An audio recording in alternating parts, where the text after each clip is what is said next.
भारत के मध्य प्रदेश राज्य की राजधानी भोपाल से 46 की दूरी पर उत्तर पूर्व में स्थित है, जो रायसेन जिले के सांची शहर में बेतवा नदी के किनारे पर स्थित है।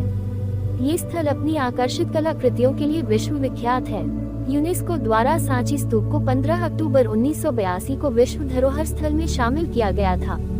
सांची स्तूप को मौर्य राजवंश के सम्राट अशोक की आज्ञानुसार 3री शताब्दी ईसा पूर्व में स्थापित किया गया था।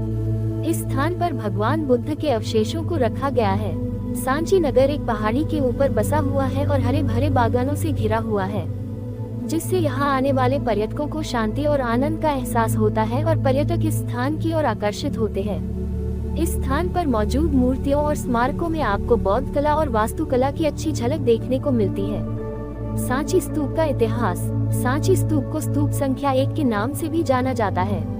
सांची में मंदिर, स्तूप और स्मारकों की स्थापना का कार्य 3री शताब्दी ईसा पूर्व में सम्राट अशोक के आदेश पर शुरू किया गया और संपूर्ण निर्माण कार्य 12वीं शताब्दी ईसा पूर्व तक चला। भारत का प्रतीक चिन्ह अशोक स्तंभ भी इसी समय के दौरान बनाया गया था। सांची एक व्यापारिक स्थान था और विदिशा के व्यापारियों ने भी इसके प्रशंसा पत्र के निर्माण और रख रखाव में अहम योगदान दिया है। श्रीलंका के बौद्ध काल के महावंशा के एक संस्करण के अनुसार अशोक सांची प्रांत से बहुत पहले से ही जुड़े हुए थे, जब अशोक उत्तराधिकारी थे और वायसराय के रूप में आया करते थे। उसी दौरान उन्हें विदिशा में सांची से 10 की दूरी पर रोका गया था। इसी दौरान उन्होंने वहीं के एक स्थानीय साहूकार की बेटी से शादी कर ली, जिन्हें देवी के नाम से जाना जाता है। बाद में अशोक और देवी को पुत्र महेंद्र और पुत्री संघमित्रा की प्राप्ति हुई। सम्राट अशोक ने अपने जीवन काल में कई युद्ध लड़े, लेकिन कलिंग युद्ध में हुए विनाश और नरसंहार के बाद उनका हृदय परिवर्तन हो गया और उन्होंने बौद्ध धर्म को अपना लिया। बौद्ध धर्म के प्रचार के लिए उन्होंने अपने पुत्र महेंद्र और पुत्री संघमित्रा को श्रीलंका भेजा। सांची स्तूप की संरचना। सांची स्तूप का नाभिक गोलार्ध ईंट की संरचना के रूप में भगवान बुद्ध के अवशेषों के ऊपर बनाया गया है, जिसके आधार पर एक उभरी हुई छत, शिखर पर एक रेलिंग और पत्थर की छतरी होने से एक छत्र जैसी संरचना बनती है, जो उच्च कोटि की प्रतीत होती है, जिसकी मूल संरचना का व्यास वर्तमान संरचना का आधा था। सांची स्तूप की मूल संरचना में ईंट का बहुत कम उपयोग किया गया था। सम्राट अशोक के संघ की उत्पत्ति पड़ोसी शहर विदिशा से हुई थी। इस खूबसूरत इमारत के निर्माण के लिए यहीं से मजदूर बुलवाए गए थे। इस तरह विदिशा के निवासियों ने इस इमारत के निर्माण में अहम भूमिका निभाई थी। माना जाता है कि यहाँ स्थित पहाड़ी सम्राट को बहुत ही मंत्रमुग्ध करती थी। सांची स्तूप एक महत्वपूर्ण केंद्र। सांची स्तूप बौद्ध वास्तुकला और संस्कृति के मूल के रिकॉर्ड से पता चलता है कि एक प्राचीन स्मारक है। सांची स्तूप बौद्ध वास्तुकला और संस्कृति के मूल के रिकॉर्ड से पता चलता है। यह एक प्राचीन स्मारक है। भारत में बौद्ध धर्म की पूरी श्रृंखला को कवर करने से ये बौद्ध भिक्षुओं के विभिन्न कलात्मक कार्यों का एक अद्भुत प्रमाण दर्शाता है।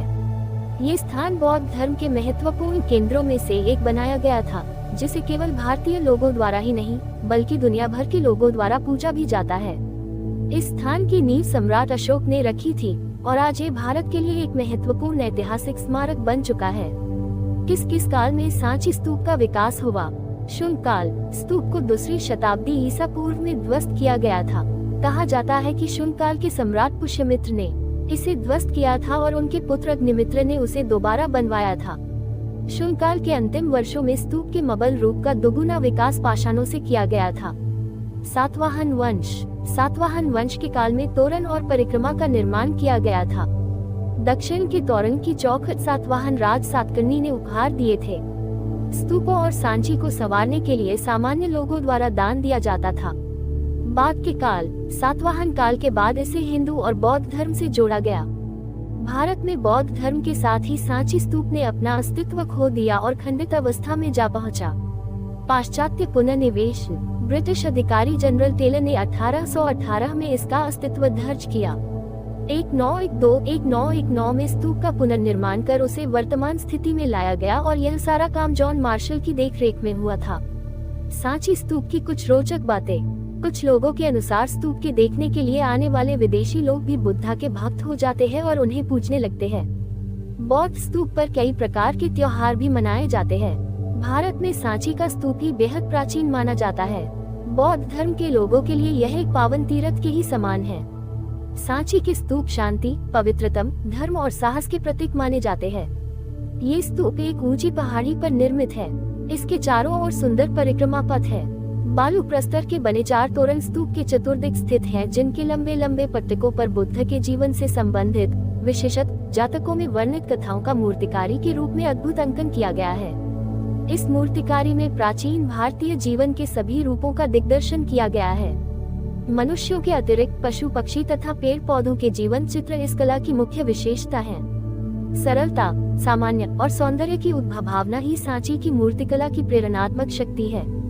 बुद्ध स्तूप सांची इस मूर्तिकारी में गौतम बुद्ध की मूर्ति नहीं पाई जाती, क्योंकि उस समय तक बुद्ध को देवता के रूप में मूर्ति बनाकर नहीं पूजा जाता था। स्तूप शब्द संस्कृत व पाली से निकला माना जाता है, जिसका अर्थ होता है ढेर। आरंभ में केंद्रीय भाग में तथागत के अवशेष रख उसके ऊपर मिट्टी पत्थर डालकर इनको गोलाकार आकार दिया गया। इनमें बाहर से ईंटों व पत्थरों की ऐसी चिनाई की गई ताकि खुले में इन स्तूपों पर मौसम का कोई प्रभाव न हो सके। स्तूपों में मंदिर की भांति कोई गर्भगृह नहीं होता। अशोक द्वारा सांची में बनाया गया स्तूप इससे पहले के स्तूपों से विशिष्ट था।